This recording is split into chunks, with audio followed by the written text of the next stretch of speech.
Right now, headlines are calling this an unusually quiet Atlantic hurricane season, and in terms of raw storm counts, that is technically true. But meteorologists want you to understand something that quiet seasonal outlooks completely fail to capture. Late August is still the single most dangerous stretch of the entire hurricane season, and that danger has almost nothing to do with how many storms end up forming by the time it's all over. It has everything to do with what kind of storms tend to form during this specific window, and how far they are capable of traveling before anyone even knows their name. To understand why, you need to understand what actually happens inside the atmosphere as August draws to a close, a shift in conditions that has been documented and studied by meteorologists for decades. Every hurricane season, meteorologists watch a parade of weather disturbances, called tropical waves or African easterly waves, march westward off the coast of Western Africa and into the Atlantic Ocean. According to the National Hurricane Center, roughly 85% of all major hurricanes, meaning Category 3 or stronger, can trace their origins directly back to these tropical waves. About 60% of weaker tropical storms and hurricanes come from the exact same source. Early in the season, most of these tropical waves simply fall apart before they ever get the chance to organize. Surges of hot, dry air blowing off the Sahara Desert, known as Saharan air layers, roll off the African coast every 3 to 5 days from late spring through early fall, and this dry, sinking air actively suppresses thunderstorm activity, choking off tropical development before it can really begin. Add in strong wind shear across the eastern Atlantic earlier in the season, and you get an environment that is actively hostile to storm formation, one that can rip apart a developing system before it ever earns a name. But by late August, that entire environment flips. The Saharan dust plumes weaken, wind shear relaxes, and the ocean itself, having spent the entire summer absorbing heat, reaches its warmest and deepest state of the year across the exact stretch of ocean these tropical waves are crossing. This region, stretching from the coast of Africa all the way to the Lesser Antilles and into the Caribbean, has a name. Meteorologists call it the main development region, and it becomes the primary engine room for the most dangerous storms of the entire season right around this time. This transformation is not subtle when you understand the physics behind it. A hurricane is fundamentally a heat engine, drawing energy from warm ocean water below and releasing it through the storm's circulation above, converting that stored thermal energy into wind and rain as it spins. Early in the season, ocean temperatures across the main development region simply have not accumulated enough heat to sustain the kind of rapid intensification that produces the most dangerous storms. By late August, months of relentless summer sunshine have pushed sea surface temperatures to their annual maximum precisely where these tropical waves are traveling, giving any developing system access to essentially unlimited fuel for as long as it remains over open water. This is precisely why storms that develop during this specific window carry a special name: Cabo Verde hurricanes, named for the islands roughly 400 miles off the coast of Senegal, where these systems often first organize into tropical storms. And here is the detail that should genuinely concern you. While Cabo Verde hurricanes represent only a small fraction of total storms in any given season, the ones that do survive the full transatlantic journey are almost always exceptionally destructive, precisely because they have thousands of miles of warm open ocean to feed on before ever threatening land, giving them time to grow into the kind of storm that reshapes an entire coastline. Historical records confirm just how disproportionately dangerous these particular storms tend to be. Only a handful of Cabo Verde-type hurricanes have made landfall in the mainland United States over the past century, yet the ones that did left some of the most devastating impacts in the entire hurricane record, precisely because of how much time and warm water they had to intensify before ever reaching a coastline. These storms typically strengthen into tropical storms within roughly 600 miles of the Cabo Verde Islands, and then continue intensifying into hurricanes well before ever reaching the Caribbean, giving them an unusually long runway over open water to reach their maximum potential strength. If you're finding this as useful as I am, go ahead and hit that like button, understanding exactly why this specific window matters. More than any single seasonal forecast number is precisely why this channel exists. The historical record backs this up in ways that are hard to ignore.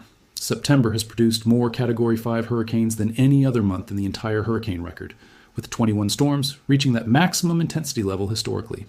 And the specific date meteorologists point to as the true climatological peak of the entire season is September 10th, a date calculated by averaging the total number of named storms recorded in the Atlantic Basin across the past 100 hurricane seasons.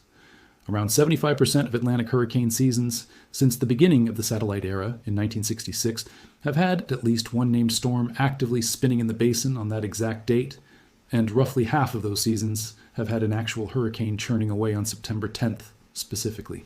That climatological peak does not appear in isolation either.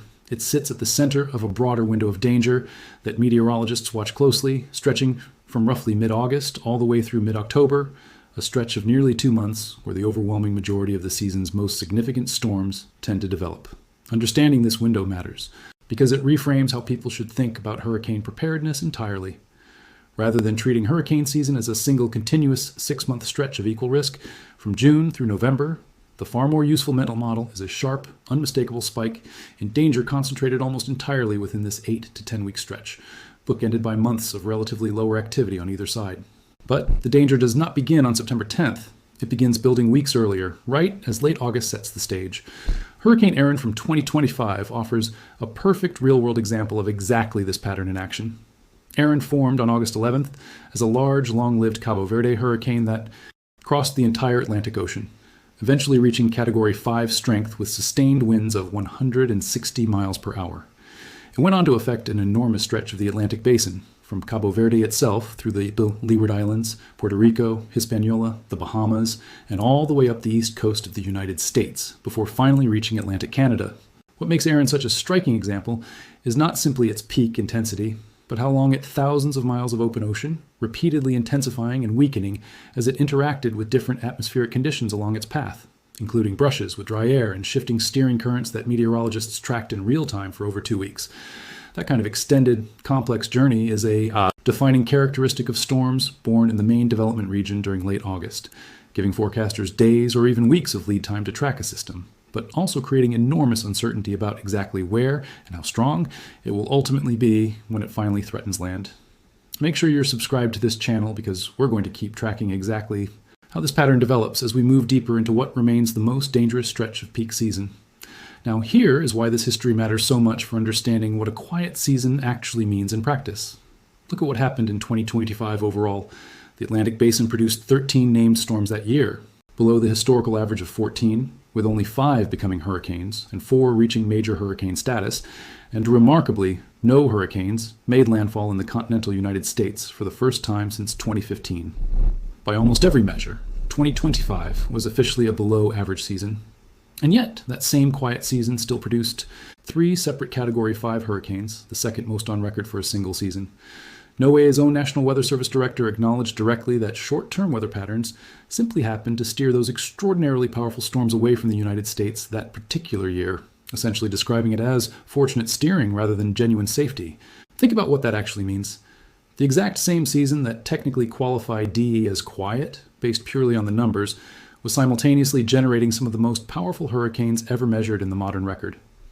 If the steering patterns had shifted just slightly differently, sending even one of those Category 5 storms toward a populated coastline instead of open water, the entire public perception of that season would have flipped overnight, from below average to catastrophic, without a single additional storm needing to form at all. That distinction is exactly the point. A quiet season, measured purely in storm counts, tells you almost nothing about how dangerous any individual storm forming during peak season might actually become.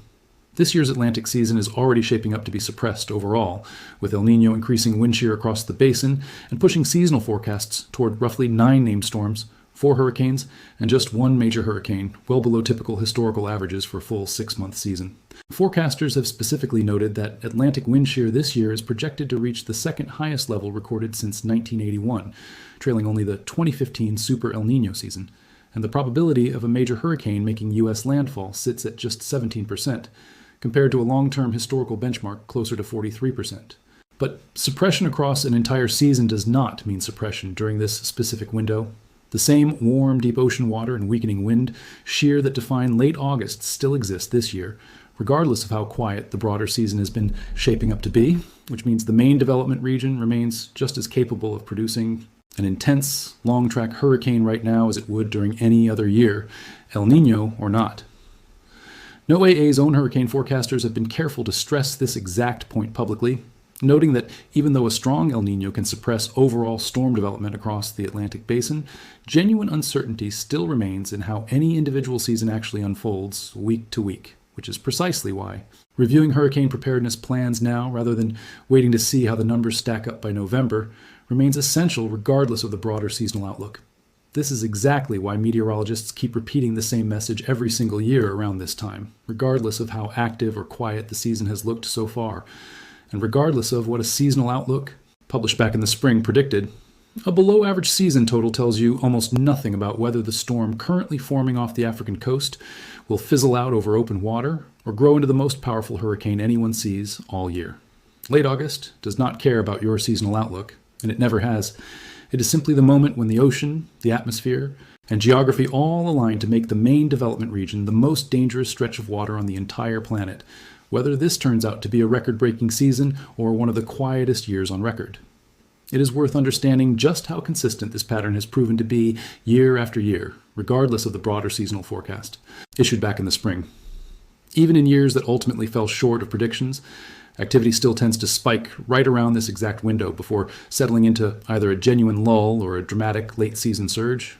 Researchers analyzing the 2025 season found that after a slow start through July, activity resumed almost exactly on schedule when Hurricane Erin formed in mid-August, before tropical activity paused again for a stretch through much of the traditional peak, only to reignite with a cluster of additional hurricanes in mid to late September. That kind of stop-and-start rhythm is common, but the late August ignition point tends to remain remarkably reliable, even when the rest of the season refuses to follow the script.